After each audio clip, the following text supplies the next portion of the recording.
네, 김두관 전 더불어민주당 의원이 어제 당대표 경선 출마를 선언을 했습니다. 자, 전화 연결해서 출마 의견 들어보도록 하겠습니다. 나와 계시죠? 의원님? 예, 안녕하십니까. 네네. 김두관입니다. 네, 고심이 컸던 걸로 전해졌는데요. 왜 출마를 결심하셨을까요? 우리 당이 이제 이재명 대표 추대 분위기가 있었고요. 네. 1인 독주 체제가 되면 민주당의 미래가 불투명하다라고 생각을 했고, 당원들의 열망인 정권 교체도 좀 어렵다, 이런 우려 목소리가 많이 있었습니다. 네. 암살이라는 영화에서 그런 대목이 나오더라고요. 독립이 되는 것도 아닌데 왜 쓸데없이 싸우냐고 그랬더니 이렇게 답하는 장면이 나옵니다. 누군가는 독립을 위해 싸우고 있다는 것을 알려야 하지 않겠나. 제 심정도 똑같습니다. 네. 다들 독립 안 된다고 생각하면 그렇게 되는 것이고, 누구라도 독립하겠다고 싸우면 그 싸움 자체가 독립으로 가는 길이지 않나, 이런 생각해서 출마를 결심하게 됐습니다. 그러면 1인 체제가 이 정권 탈환에 절대 도움이 안 된다 이런 판단이신 것 같은데 그 근거가 뭘까요? 선생님께서도 많은 분들하고 인터뷰도 하시고 또 많은 분들을 만나보는데요. 우리 민주당의 정체성은 이제 다양성과 역동성인데, 네. 지난 총선 공천 과정이라든지 그 이후에 지금 현재 차기 최고위원 출마자들이 어떻게 보면 좀 진명일색 이런 게 그것을 반증해 주는 것인데요. 네. 우리가 이제 35% 지지만 가지고 절대 정권 교체를 할 수 없지 않습니까? 어떻게 보면 중도층과 중원을 확보를 해야 되는데, 그런 측면에서 네. 당내 다양성이 많이 사라지고 있다, 이런 우려들을 많이 하시죠. 그러면 그게 중도 외연 확장에 절대 도움이 안 된다 이런 판단이신 거겠네요. 아무래도 1인 독주 체제는 그렇다고 생각을 합니다. 그러면 그 일각에서 이거 약속 대련 아니냐라고는 추측도 나오는데 절대 그건 아니다 이런 말씀이시고요. 제가 풀뿌리 마을 이장부터 시작해서 네네. 어려운 경남에서 이제 2010년에 경남 민주 진영호 대연합으로 경남도지사를 하고, 네. 또 참여정부 행정자치부 장관도 하면서 나름대로 김동완 정치를 해왔고요. 어찌 보면 또 정치를 좀 이렇게 정리해야 될 시점인데, 네.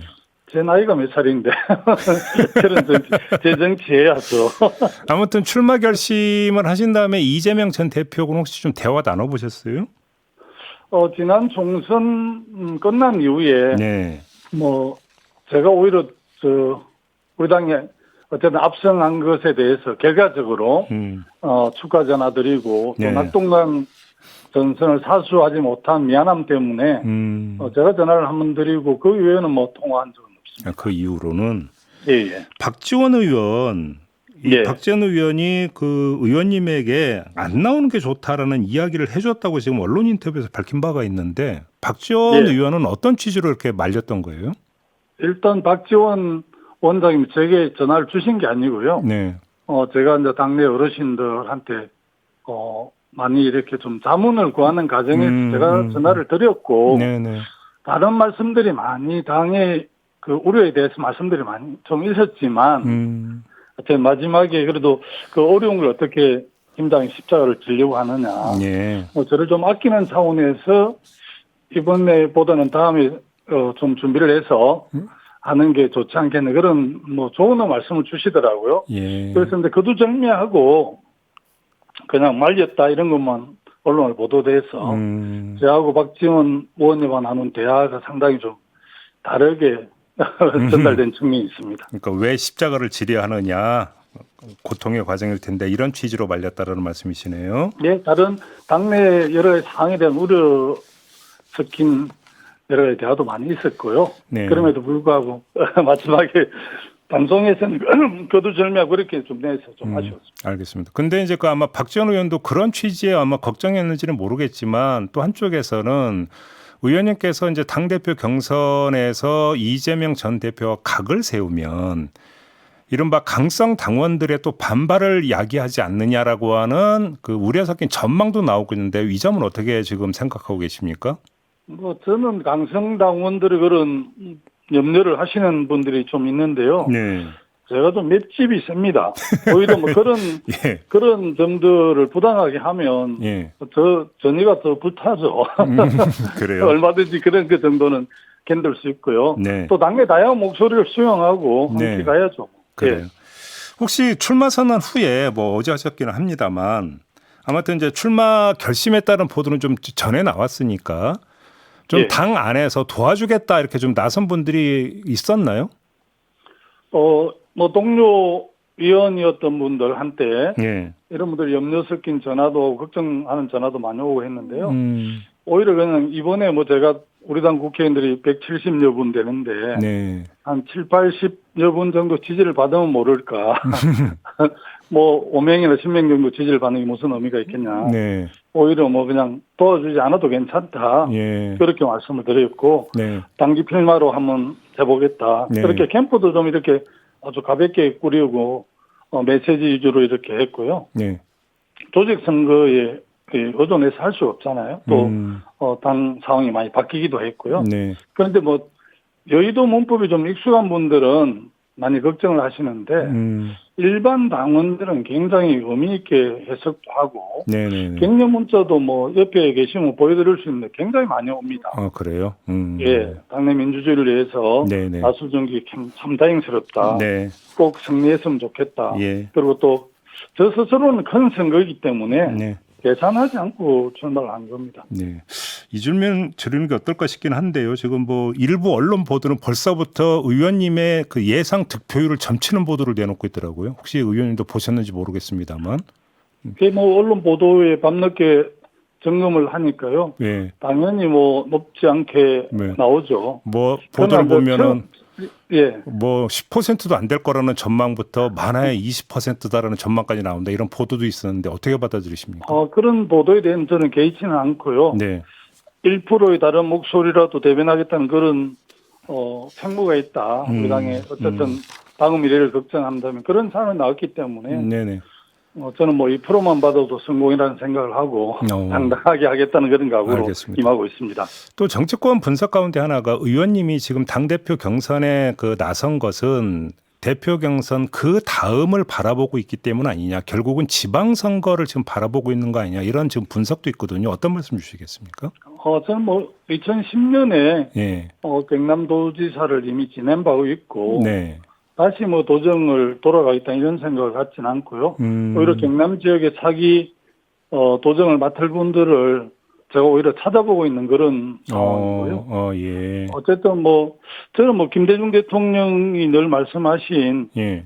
무엇이 되는 게 중요한 게 아니고 어떻게 사느냐가 중요하다 이런 생각으로 최근 당내 상황들을 보면서 오히려 누군가는 나서야 되는데 아무도 나서지 않고 또 이런 시기에 저는 제가 또 작은 역할이 있겠다 이렇게 해서 결심한 거라서 뭐 차기 지방선거와 관련 다만 2020년 지방선거 워낙 중요해서 네네. 이번 당 지도부가 차기 지방선거를 어쨌든 준비하고 지휘하는 지도부라서 네. 그런 차원에서 오히려 당대표를 맡게 되면 17개 시도 226개 시장군수구청장 기초강력의 후보들을 아주 공천 시스템을 잘 만들어서 억울함이 없이 정말 주민들의 지지를 받는 사람들을 좀 도우겠다 이런 생각을 참 많이 했습니다. 알겠습니다. 그러면 뭐 그 도지사나 이런 데 다시 도전할 생각은 전혀 없다 이런 말씀이실까요?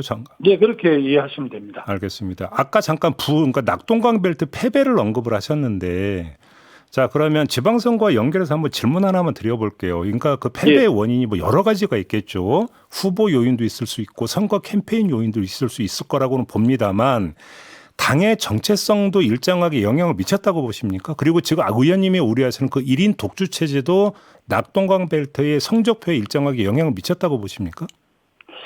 사실은 뭐 노무현 대통령 말씀처럼 농부가 밭을 탓할 수 없는 입장이라서 네.